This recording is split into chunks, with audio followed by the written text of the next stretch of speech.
Hi, my name is Stephanie Braun, and I'm going to talk to you about my GLP project and working with the Japanese students. My partners for this project are Mia, Andrea, May, and Toa. I was a little worried about the language barrier before beginning this project. I wasn't sure how much English they would know or how interested they would be about learning more English. Um, I didn't know if they would be excited about working with us or nervous or what their attitude would be at all.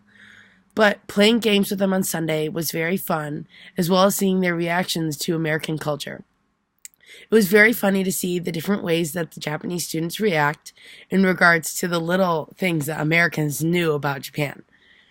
I was very impressed how open they were to trying new things and how eager they were to see different pictures of us and learn more about American culture as well as our past home life. Since we met them, it has become more clear about how excited they are to be in America and to learn more about our culture, as well as know about us personally, which is very fun to see how they were when they were younger, as well as how we were when we were younger.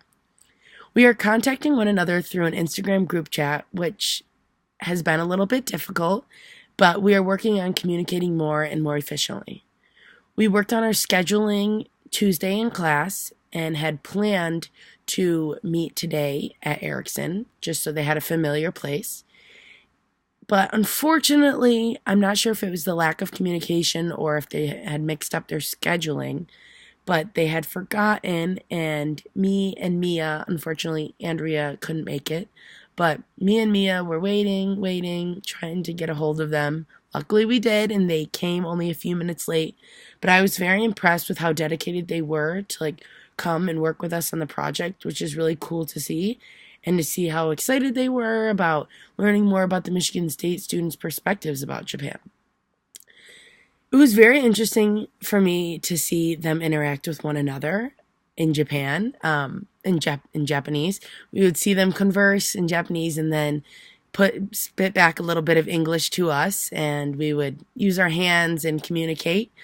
But I've learned so much in the past few days about Japanese culture as well as Toa and May themselves, which is really fun because I've never met anyone from Japan that I know of, and learning more about who they are and what their schooling is like is very interesting. Working together with them, I noticed how involved they want to be. They want to know what we are doing and how we are doing it. As we work together, it is hard for them to communicate with other Michigan State students.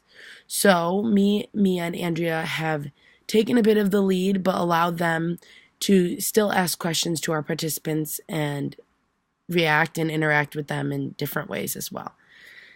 The way we are doing our project may have a few issues with our consistency because Toa and May love hearing familiar things from other international students and making connections with them about not only China or Japan, but just the Asian culture.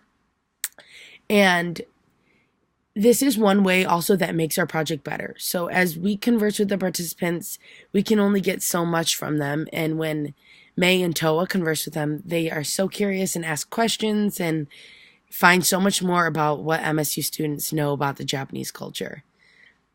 Today actually was very funny. We had met with this young girl who happened to be from China, and she spoke a little bit of Japan, which May and Toa were very excited to hear about.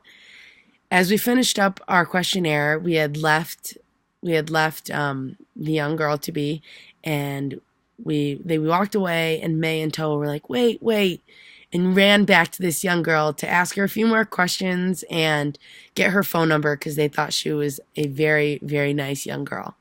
But so far it has been a great experience with the Japanese students, and I'm really excited to learn more about their culture and about May and Toa.